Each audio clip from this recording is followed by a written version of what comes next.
Bismillahirrahmanirrahim. Assalamualaikum warahmatullahi wabarakatuh.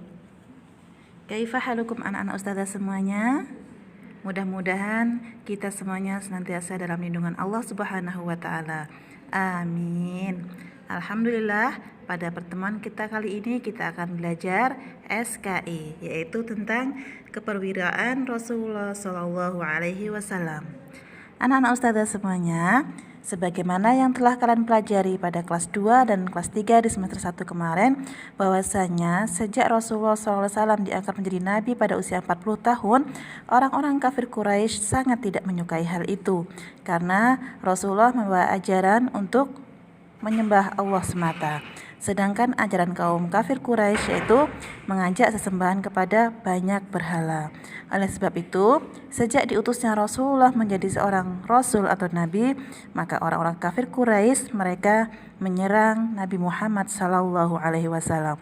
Hingga akhirnya ketika Rasulullah diperintahkan untuk hijrah ke Madinah, maka di Madinah Rasulullah dan kaum muslimin disambut oleh kaum Ansor dengan sangat gembira, dan di Madinah didirikan negara Islam ya. Negara Islam di Madinah ini tidak disukai orang-orang kafir. Mereka itu siapa sajakah orang-orang kafir itu?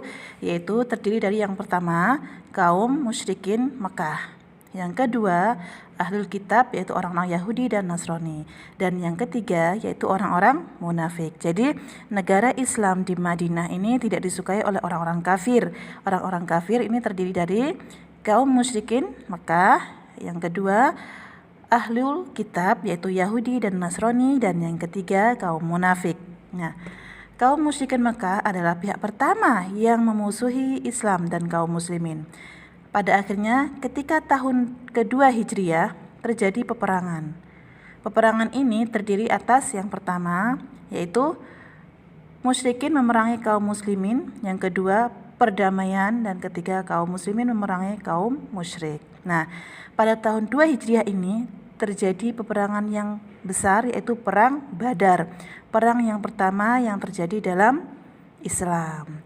Oke, agar lebih faham kalian, silahkan kalian perhatikan video berikut ini.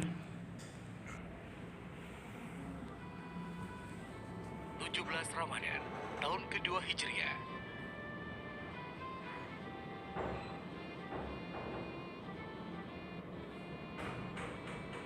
Di sebuah lembah gurun pasir nan panas, terjadi sebuah perang yang terdokumentasikan abadi dalam sejarah.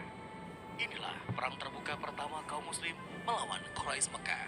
Sebuah perang yang menurut kalkulasi militer sangat mustahil dimenangkan oleh kaum muslim. Kaum muslim yang dipimpin langsung oleh Nabi Muhammad Sallallahu Alaihi Wasallam berkekuatan 313 orang dengan persenjataan yang jauh dari memadai untuk standar militer saat itu. Sedangkan kaum Quraisy Mekah yang dipimpin Abu Jahal berkekuatan 1000 orang dengan persenjataan lengkap ditambah 700 ekor unta dan 300 kuda. Mengetahui kekuatan pasukannya kalah jauh, Nabi Muhammad menggunakan strategi militer yang brilian. Pasukannya mendekati lembah Badar, menduduki beberapa sumber air, dan menimbun sumur-sumur yang tersisa. Strategi ini berhasil. Kaum muslim berhasil mendikte langkah pasukan Quraisy Mekah agar mendekati lembah Badar melalui jalan yang telah ditentukan. Malam hari sebelum terjadi peperangan, terjadi hujan di daerah pasukan muslim. Ini membuat pasukan muslim merasa lebih segar dan tanah lebih padat, tidak berdebu. Esok harinya, bulan Ramadan hari ke-17 di tahun kedua Hijriah itu, akhirnya kaum muslim berhadapan-hadapan dengan Quraisy Mekah. Kaum Quraisy Mekah menghadap ke timur, melawan silaunya matahari yang mulai meninggi, seperti yang sudah direncanakan oleh Nabi Muhammad dan para sahabatnya. Perang Badar tidak terjadi begitu saja, namun perang ini memiliki penyebab dari beberapa tahun sebelumnya, yaitu kaum Quraisy mengusir Nabi Muhammad dari Mekah. Pada usianya yang ke-40, Nabi Muhammad menerima wahyu pertama sekaligus memulai era kerasulannya. Ajaran yang dibawa Nabi Muhammad ini sangat bertolak belakang dengan kepercayaan penduduk Mekah, sehingga mendapatkan tentangan keras. Salah satu pemimpin Mekah yang bernama Abu Jahal menjadi orang terdepan yang menentang Nabi Muhammad. Nabi Muhammad mempunyai paman, yaitu Abu Thalib, yang dihormati para penduduk Mekah.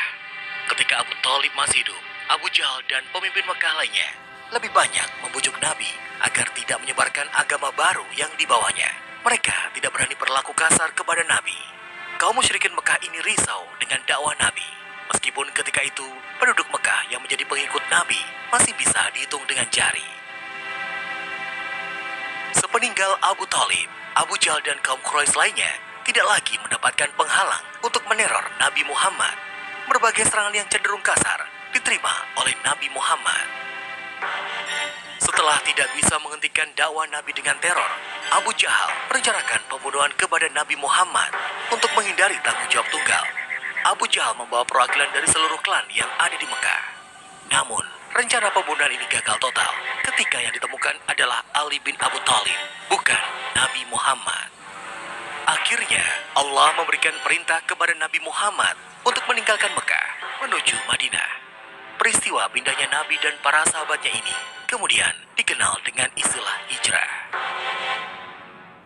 Kedatangan Nabi Muhammad dan para sahabatnya di Madinah disambut gembira oleh kaum Ansor. Mereka sedari awal memang sudah mengundang Nabi Muhammad dan para sahabatnya agar pindah ke Madinah seiring meningkatnya teror kaum Quraisy Mekah.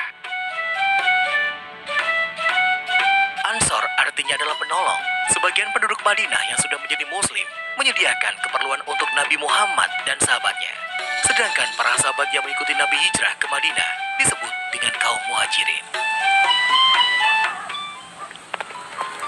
Setelah beberapa lama di Madinah, Nabi Muhammad beserta para sahabatnya mulai melancarkan ghazwu terhadap kafilah dagang milik Quraisy Mekah. Ghazwu adalah serangan demi mempertahankan hidup. Target utamanya adalah mengambil hewan ternak atau harta benda, serta menghindari jatuhnya korban jiwa. Ghazwu dilakukan Nabi Muhammad untuk membalas Quraisy Mekah yang mengambil harta benda kaum muslimin ketika mereka hijrah ke Madinah.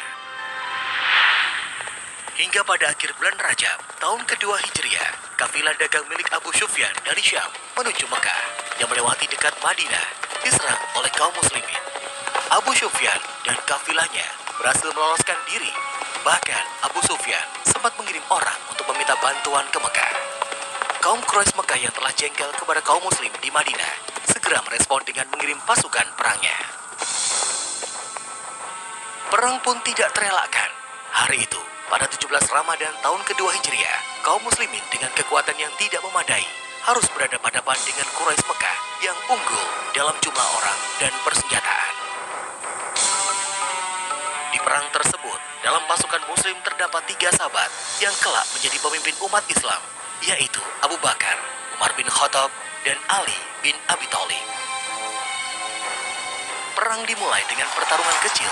Wakil dari kedua kubu, kaum muslim mengirimkan Hamzah, Ali bin Abu Thalib, dan Ubaidah al-Harits. Sedangkan Quraisy Mekah mengirimkan Utbah, Syaibah, dan Walid bin Utbah. Duel 1 lawan 1 pun dimulai, dan akhirnya ketika wakil Quraisy Mekah itu tewas, sedangkan wakil kaum muslim hanya Ubaidah yang mendapatkan luka agak serius, sehingga tidak mampu melibatkan diri dalam perang besar. Perang besar pun dimulai.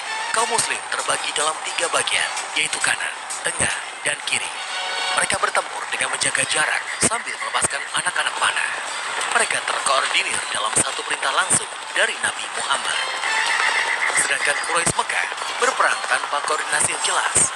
Masing-masing pemimpin klan membawa anak buahnya berperang tanpa menghiraukan kesatuan tempur dengan pasukan dari klan lainnya.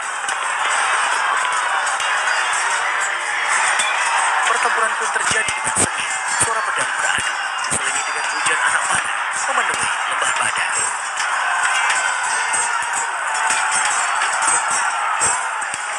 Pasukan Quraisy Mekah akhirnya tercerai-berai dan berhasil dipukul mundur oleh pasukan muslim. Quraisy Mekah menderita kerugian yang amat besar. Banyak pemimpin klan dari Mekah yang tewas dalam perang tersebut, termasuk Abu Jahal dan Umayyah. Meskipun menang telak, Nabi Muhammad melarang kaum muslim melakukan pembantaian. Mereka yang terluka mendapatkan perawatan, sedangkan tawanan perang diperlakukan dengan baik. Kemenangan dalam Perang Badar ini membuat kaum muslim semakin diperhitungkan sebagai kekuatan baru di Jazirah Arab dan sekaligus memperkuat otoritas Nabi Muhammad sebagai pemimpin dari berbagai golongan yang ada di Madinah ketika itu. Nah, demikian tadi anak-anak ustazah semuanya kisah Perang Badar yang terjadi pada perang pertama kaum muslimin ya. Ketika itu kaum muslimin hanya berjumlah 300 orang dan orang-orang kafir Quraisy terdiri dari 1000 orang. Namun dengan kekuatan iman, kaum muslimin akhirnya dengan pertolongan Allah mampu memenangkan peperangan tersebut. Oke, alhamdulillah, mudah-mudahan kalian bisa pahami dengan baik ya. Kita akhiri pembelajaran kita hari ini dengan alhamdulillahirabbil alamin. Wassalamualaikum warahmatullahi wabarakatuh.